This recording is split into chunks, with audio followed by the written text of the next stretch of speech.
Good evening friends, आपका स्वागत है अपने आपके YouTube channel GK GS capsule by Amit Pandey में। तो चलिए, आप लोग कैसे हैं? आई थिंक आप लोग बहुत अच्छे होंगे। और आज इंग्लिश ग्रामर का चौथा क्लास आपके लिए लेकर आ गए हैं।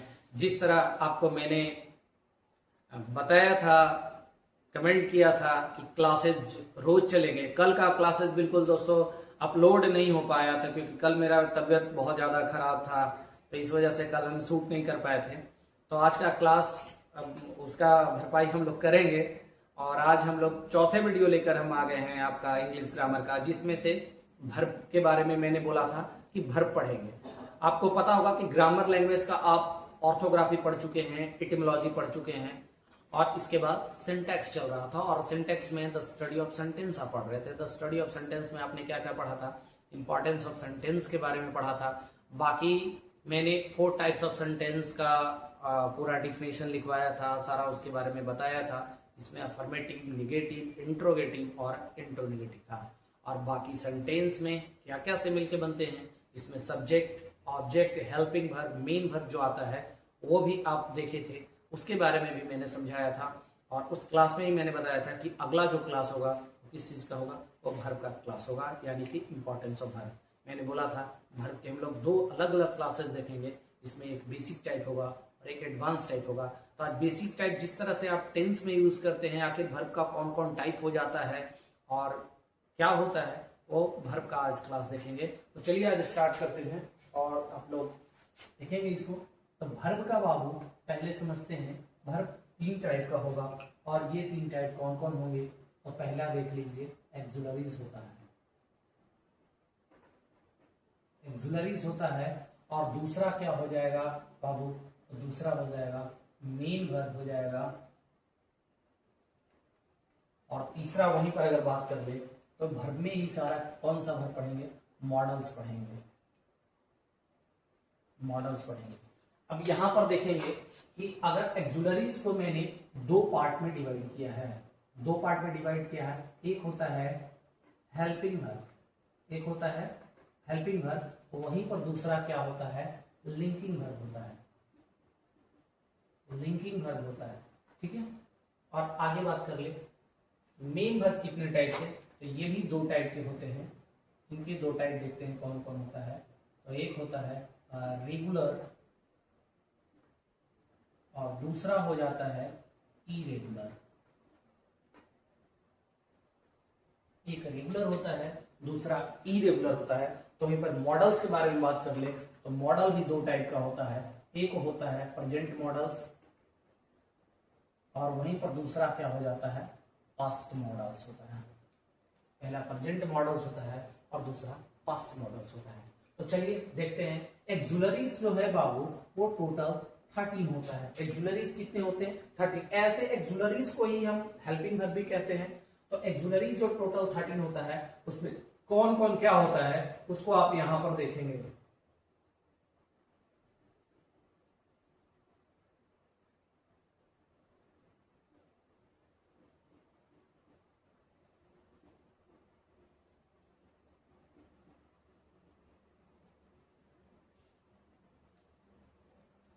ये जो एक्सुलरीज को 2 पार्ट में जो मैंने डिवाइड किया है, एक हेल्पिंग वर्ब और दूसरा लिंकिंग वर्ब, जिसमें आप देख सकते हैं कि हेल्पिंग वर्ब को भी क्या करते हैं? 3 पार्ट में डिवाइड करते हैं। कौन कौन? तो प्रेजेंट होता है, पास्ट होता है और फ्यूचर होता है। तो अब चलिए एक्सुलरी वर्ब के बारे में देखते हैं कि एक्सुलरी वर्ब 13 है। तो हेल्पिंग वर्ब और लिंकिंग वर्ब में जो डिवीजन किया गया है, इसमें हेल्पिंग वर्ब कितना होता है और लिंकिंग वर्ब कितना होता है वो समझते हैं। तो आप यहां पर देखेंगे कि हेल्पिंग वर्ब 13 होता है, और वहीं पर तो यहां पर और लिंकिंग वर्ब भी 13 होता है। क्वेश्चन ये बनता है बच्चों, क्वेश्चन ये बनता है यहां पर क्या कि सर आपने बताया कि एक्सुलरी वर्ब 13 होता है, और इसको जब आपने 2 पार्ट में डिवीजन जब किया है, तो हेल्पिंग वर्ब अगर 13 हो जा रहा है तो फिर लिंकिंग वर्ब 13 कैसे होगा? लिंकिंग वर्ब के लिए क्या बचेगा? आपने लिंकिंग वर्ब के लिए भी 13 लिख दिया, तो लिंकिंग वर्ब कैसे 13? फिर तो 13 13 26 होना चाहिए। तो आखिर 13 ही आपने क्यों लिखा है? तो चलिए इसको समझते हैं कि आखिर कैसे होता है। प्रेजेंट हेल्पिंग वर्ब के बारे में बात कर ले बाबू। तो प्रेजेंट हेल्पिंग वर्ब 7 होते हैं। वहीं पर पास्ट हेल्पिंग वर्ब के बारे में बात करें तो पास्ट हेल्पिंग वर्ब 4 होते हैं। वहीं पर फ्यूचर के बारे में बात कर ले तो फ्यूचर 2 होता है। ये आप ब्रिटिश ग्रामर में देखेंगे कि जो भी फ्यूचर पढ़ रहे हैं वो उसमें present past future British grammar के अकॉर्डिंग सब कुछ पढ़ना है, लेकिन मॉडर्न इंग्लिश ग्रामर के अकॉर्डिंग आप प्रेजेंट पढ़ना है, पास्ट पढ़ना है और फ्यूचर नहीं पढ़ना है। फ्यूचर वो क्या हो जाता है, वो प्रेजेंट मॉडल्स हो जाते हैं। तो फिर भी हम लोग देखेंगे उसको छोड़ना ही क्यों है, पूरी बात को समझ लेना ज्यादा अच्छा है। आखिर छोड़ना क्यों है, जानकारी से कोई दिक्कत तो है नहीं। चलिए देख लेते हैं प्रेजेंट हेल्पिंग वर्ब 7 कौन कौन होते हैं वो देखते हैं बच्चों। तो पहला इज, एम, आर, was,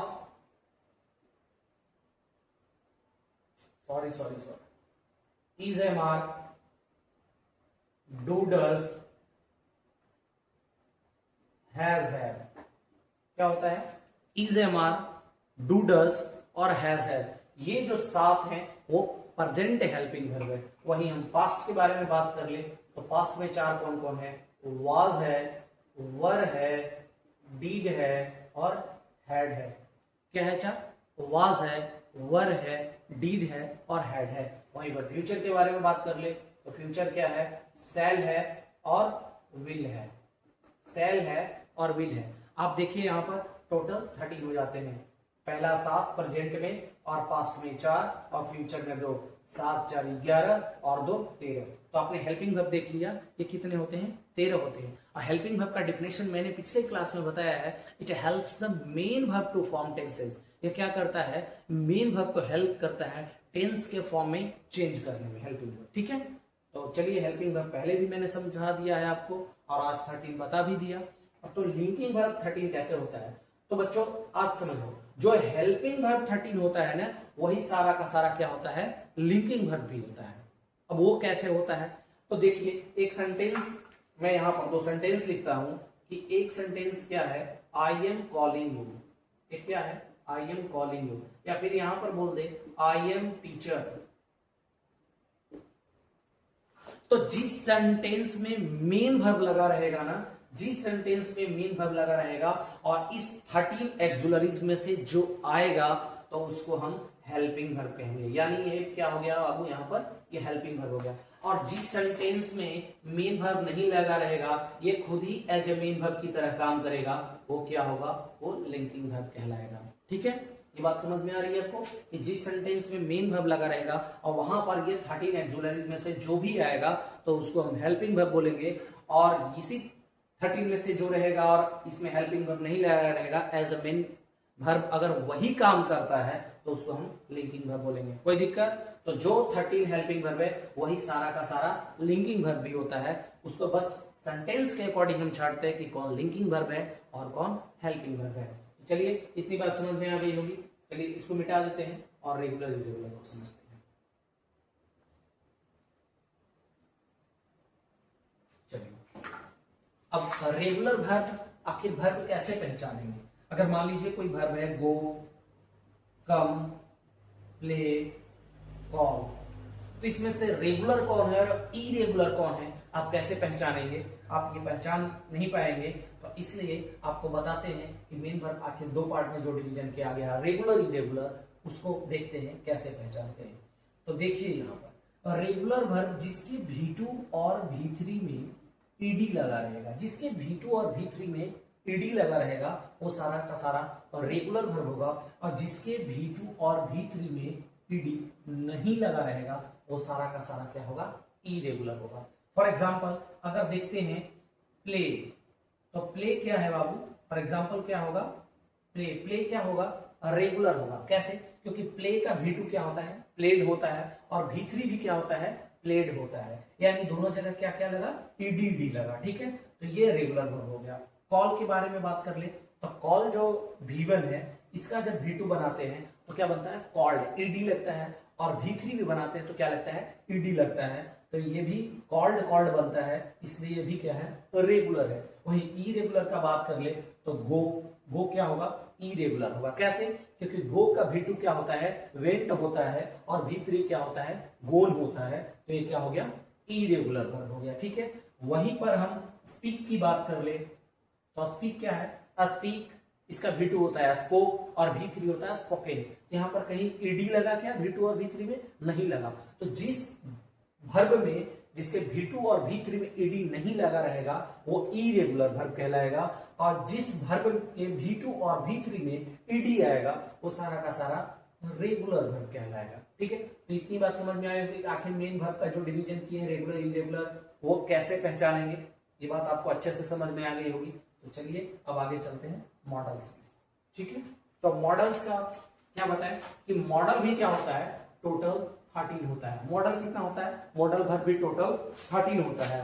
तो 13 कैसे कैसे होता है? तो प्रेजेंट मॉडल्स जो होता है वो 4 होता है, और पास्ट मॉडल के बारे में बात कर ले तो पास्ट मॉडल भी 4 होता है। तो बच्चों यहाँ पर क्वेश्चन ये बनता है कि सर आपने लिखा कि मॉडल्स टोटल 13 होते हैं और आप बता रहे हैं कि प्रेजेंट 4 होता है और पास्ट 4 होता है, तो 4 4 कितना हो गया? 8 हो गया।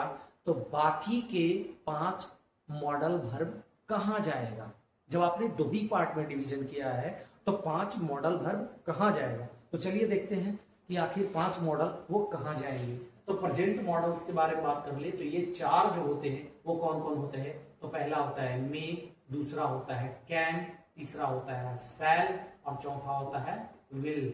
वहीं पर अगर पास्ट के बारे में बात कर ले तो मे का पास्ट बनता है वो हो जाता है माइट, कैन का पास्ट जो बनता है वो होता है कुड, सेल का पास्ट जो होता है वो होता है शुड, वहीं पर विल का पास्ट बात कर ले तो होता है वुड।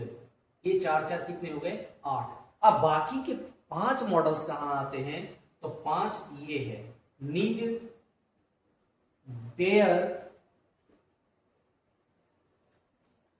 आउट टू, मस्ट और used to. Need, dare, ought to, must और यूज टू, ये 5 मॉडल्स दोनों में कॉमन होते हैं। प्रेजेंट मॉडल्स भी ये होता है और पास्ट मॉडल भी होता है, यानी प्रेजेंट वाले मॉडल सेंटेंस में भी इनका यूज होता है और पास्ट मॉडल वाले सेंटेंस में भी इनका यूज होता है। तो ये 5, इसलिए इसको हम ये नहीं कह सकते कि ये पूरी तरह प्रेजेंट मॉडल्स है या फिर पूरी तरह पास्ट मॉडल्स है। ये क्या है? Common models. ये क्या है? कॉमन है, यानी ये प्रेजेंट भी है और पास्ट भी है। इसीलिए ना ही तो मैंने इसको प्रेजेंट में रखा है और ना ही तो मैंने इसको पास्ट में रखा है। ठीक है, तो आप ये 13 समझ गए होंगे।